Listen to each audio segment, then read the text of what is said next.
آپ کہتے ہیں نا ہم نمازی ہمیں آتا ہے سب کچھ، ایک دفعہ سنائے کسی قاری صاحب، اچھے قاری صاحب، سینکڑوں تو آپ کی تلفظ کی غلطیاں ہوں گی، تجوید پڑھی نہیں ہوتی ہم نے، نماز میں الٹا سیدھا پڑھ رہے ہوتے ہیں، ربی جعلنی، او بھائی ربی جعلنی ہے، جعلنی کہاں سے آگیا؟ جیم پہ تو فتح ہے ہی نہیں، آپ جیم ساکن ہے، ربی جعلنی، سبحانک اللہم، کلا نہیں ہے، سبحانک اللہم، تھوڑا اٹھانا ہوتا ہے تاکہ الف مدہ پورا بنے، کھڑا زبر ہے، الف مدہ کے برابر کھینچنا ہے اس کو، دو حرکات کے برابر، سبحانک اللہم، وَتَّبَارَكَ اسْمُكَ، وَتَّبَارَكَ، او بھائی وَتَّا نہیں ہے، وَتَبَارَكَ اسْمُكَ، التحیات، او بھائی التحیات نہیں ہے، التحیات ہے، سبحان رب العالی، سبحان رب العظیم، نہ بھائی یہ نہیں ہے، سبحان ربی العظیم، سبحان ربی الاعلی، یہ ہے۔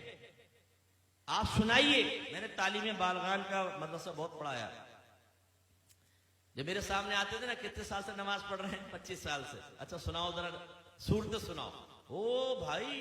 ایک نئی صورت کی شکل سامنے آتی تھی، زبر کی جگہ زیر، زیر کی جگہ پیش، پیش کی جگہ کچھ۔ میں آپ سے گزارش کرتا ہوں، میں آپ کو حقیر نہیں سمجھ رہا ہوں، آپ کی تحقیر بیان کرنا مقصود نہیں، خدا کی قسم خواب غفلت سے جگانا مقصود ہے۔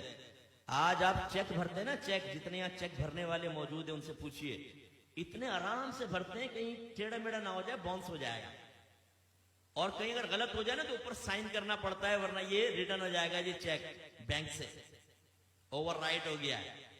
تب کہیں جا کے وہ کیش ہوتا ہے۔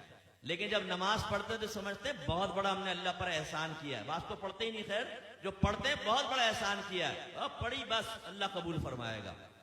حالانکہ نبی کریم صلی اللہ علیہ وسلم فرماتے ہیں کہ بندہ بعض اوقات 60 برس تک نماز پڑھتا ہے لیکن اس کی ایک بھی نماز اللہ تعالیٰ کی بارگاہ میں قبول نہیں ہوتی، کیونکہ رکوع صحیح کرتا ہے تو سجدہ غلط کر دیتا ہے، سجدہ صحیح کرتا ہے تو رکوع غلط کر دیتا ہے۔ ایک روایت میں فرمایا بعض نمازی ایسے ہیں کہ مسجد کے دروازے سے باہر نہیں نکلنے پاتے کہ ان کی نماز پرانے کپڑے کی طرح لپیٹ کے اس کے منہ پہ مار دی جاتی ہے۔ ایک روایت میں فرمایا جب نمازی بعض اوقات نماز ختم کرتا ہے تو نماز اس سے یہ کہتی ہے اللہ تجھے ایسا ہی برباد کر دے جیسا تو نے مجھے برباد کیا۔ اس میں وہ خاص طور پہ سپر مین نوجوان یہاں بیٹھے ہوئے نا، جب نماز پڑھنے کھڑے ہوتے ہیں رکوع سجدہ، ایک دم سیدھے کھڑے ہو گئے، رکوع سجدہ، ابھی ہماری الحمد عادی بھی نہیں ہوتی، 2 رکعتیں ختم کر لیتا، اور جب یہ سلام پھیرا کلٹی باہر، او بھائی تو یہ تو ایکسپریس ٹرین بنا ہوا ہے، بلٹ ٹرین،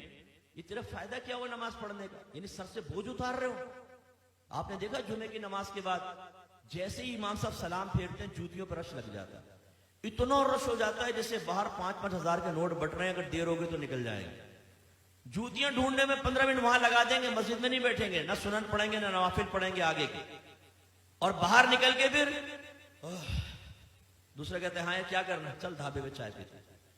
ابھی تم اس لیے باہر نکل کر آئے تھے۔ یہ بھی ضمناً بات آ گئی تو میں آپ کو عرض کر دوں، غور سے کریں، غور سے دیکھیں، اور اپنے بارے میں بھی سوچنا ہوں، آپ بھی سوچیں۔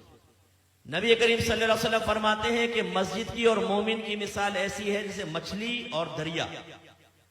کہ اگر مچھلی کو دریا سے باہر نکالیں تو وہ اس وقت تک چین سے نہیں بیٹھتی جب تک دوبارہ دریا میں نہ آ جائے، اور منافق کی اور مسجد کی مثال ایسی ہے جیسے پرندہ اور پنجرہ، کہ اگر پرندے کو پنجرے میں بند کر دیں تو وہ پھڑپھڑاتا رہتا ہے کہ دروازہ کھلے اور میں اڑ جاؤں، اور جیسے کھولتے ہیں اڑ جاتا۔ اپنے بارے میں ہم سب کو غور کرنا چاہیے، ہم میں مومنانہ صفت ہے یا منافقانہ صفت ہے؟